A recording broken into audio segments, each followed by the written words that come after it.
Sunday's second game at the Club World Cup sees Real Madrid playing Mexico's Pachuca at 3 p.m. Eastern Time in Group H action. So let's get into this game, and be sure to let me know how you see this game going in the comments. Give the video a like and subscribe to the channel to follow along for more Club World Cup action all throughout the tournament.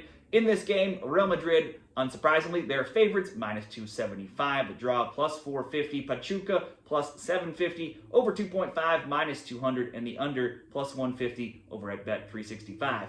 In this matchup, they've had one all-time meeting between them. Los Blancos beat the Mexicans 3-0 just recently, last year in December, in the final of the Intercontinental Cup with Mbappe, Rodrigo, and Vinicius scoring.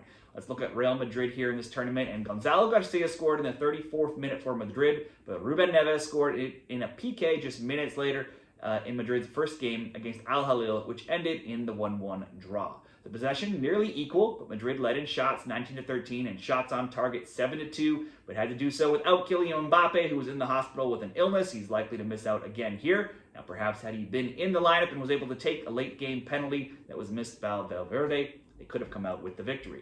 Real Madrid fell out of the title picture in Spain this year as Barcelona got hot and took first place. Los Blancos weren't far off, though, in second, 4 points back, but just weren't good enough overall throughout the season. In the Copa del Rey final, they also lost to Barcelona, losing 3-2. Meanwhile, in the Champions League, they were knocked out of the quarterfinals to Arsenal. They also lost to Barcelona in the Spanish Super Cup final. It was a solid year, though, for Mbappe, who likely miss out here. He had 31 goals in 34 games to get the scoring title in Spain.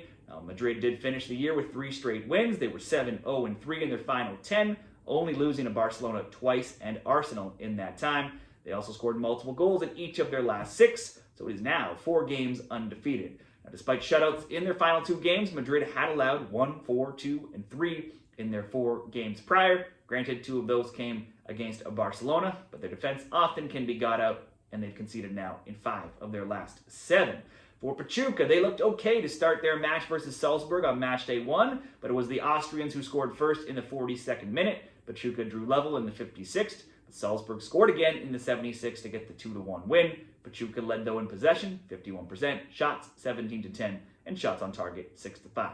Pachuca were 8th at 8-4-5 in the Clausura in Mexico, scoring 29, allowing 23. They advanced to the playoffs and won 2-1 in the first round over Monterrey, but fell short in the quarterfinals to Copa America with a 0-0 draw and a 2-0 loss. Their final few weeks weren't great leading into this tournament. They were 1-2-2, scoring only 3 goals in those 5 games. Before those 5 games, though, they had been scoring with goals in 11 straight.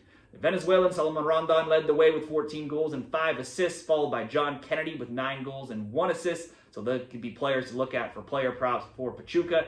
Kennedy didn't produce much in his final 3 games, but he also only played a combined 68 minutes. In his 11 games prior, he had 7 goals and at least 1 shot on target in 10 of 11.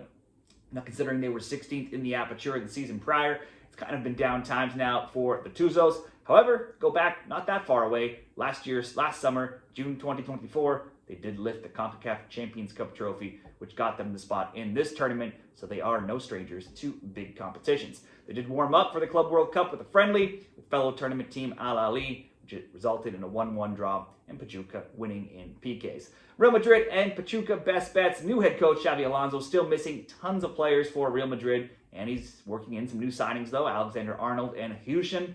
Either team on the spread, if you think Madrid can win by 2, or Pachuca can keep it close and only lose by 1. Both options are about even money. I'm kind of torn as to which way I could see that going. The other options, though, you would expect Madrid to get the win here, especially after not winning in Matchday 1. So if we go Madrid to win and either under 4.5 goals, that would be minus 138, or Madrid to win and under 3.5 goals, that would come in at plus 130. Let's take that better option there. Real Madrid to win under 3.5 goals, plus 130 odds for the Madrid and Pachuca best bet.